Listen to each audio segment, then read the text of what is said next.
सीटों के बंटवारे को लेकर के भारतीय जनता पार्टी और जनता दल यूनाइटेड के दरमियान जो गुत्थी उलझी हुई है उसे सुलझाने की पूरी कोशिश की जा रही है। और 2 दिन पहले ही भारतीय जनता पार्टी के जो बड़े नेता हैं, बिहार के 2 उप मुख्यमंत्री विजय कुमार सिन्हा और सम्राट चौधरी, ये दोनों दिल्ली पहुंचे थे।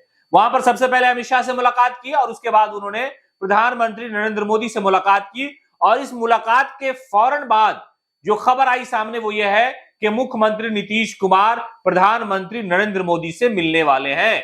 यानी मोदी से मुलाकात के दौरान सीटों के बंटवारे का जो मामला है उस पर बातचीत होगी। इसलिए कि जो पिछली बार लोकसभा का चुनाव लड़ा गया था, जनता दल यूनाइटेड ने साथ में चुनाव लड़ा था बीजेपी के, यानी कि 19 का जो परिणाम है उसी तरह का नतीजा फिर से प्रधानमंत्री मोदी और भारतीय जनता पार्टी के पक्ष में आ जाए, इसकी पूरी कोशिश जो है बीजेपी कर रही है। तो ये जो अटकलें लगाई जा रही है कि भारतीय जनता पार्टी के दरमियान सब कुछ ठीक है, वैसा नहीं है इस बार।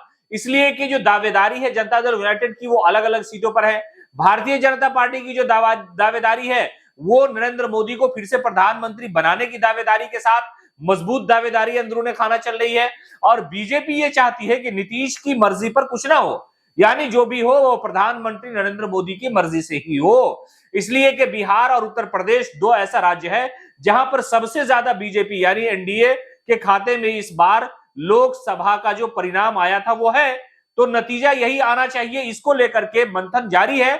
और बीजेपी के नेताओं के साथ मुख्यमंत्री नीतीश कुमार मोदी से मिलने नहीं पहुंचे, वो अकेले मिलने जा रहे हैं और बीजेपी के नेता अकेले मिल चुके हैं।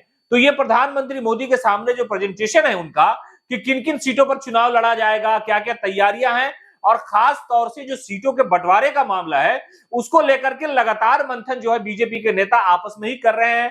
मुख्यमंत्री नीतीश कुमार से भी मिलने जा सकते थे साथ में, यानी नई सरकार नया गठबंधन बनने के बाद नीतीश कुमार लगातार प्रधानमंत्री मोदी की सराहना कर रहे हैं।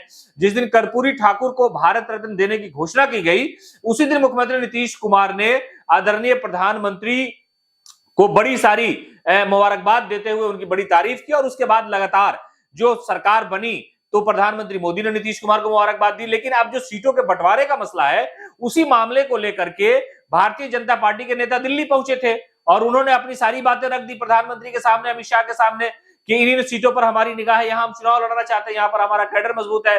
पिछली बार बीजेपी के नेता यहां जीते थे, लेकिन मुख्यमंत्री नीतीश कुमार अलग से प्रधानमंत्री से समय लेते हैं और वो अलग से मिलने जा रहे हैं, वो ये कहने के लिए कि हमारा दावा यह है, हम इन सीटों पर चुनाव लड़ना चाहते हैं और यहां यहां हम अपनी सीटें बदल रहे हैं।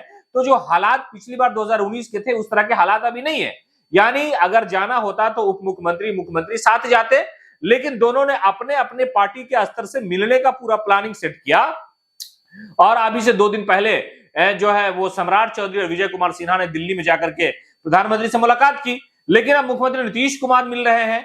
तो ऐसे हालात में यही बातें हैं कि जेडीयू और बीजेपी के दरमियान जो सीटों का बंटवारा है, यानी जो यहां बंटवारे को लेकर के झगड़ा है, उस झगड़े को सुलझाने के लिए प्रधानमंत्री के सामने ये लोग जा रहे हैं। और वहां पर बात अगर आखिरी हतमी बात जो हो जाएगी, फाइनल जो निर्णय हो जाएगा, उसके बाद ही सीटों के बंटवारे का ऐलान किया जाएगा, उम्मीदवारों के नाम की घोषणा की जाएगी। तो कुल मिलाकर के प्रधानमंत्री मोदी इस भूमिका में है कि बीजेपी और जेडीयू के दरमियान जो सीटों को लेकर के हंगामा है उस हंगामे को शांत करेंगे। और इससे पहले बीजेपी के नेता मुलाकात कर चुके हैं और मुख्यमंत्री नीतीश कुमार मिल रहे हैं।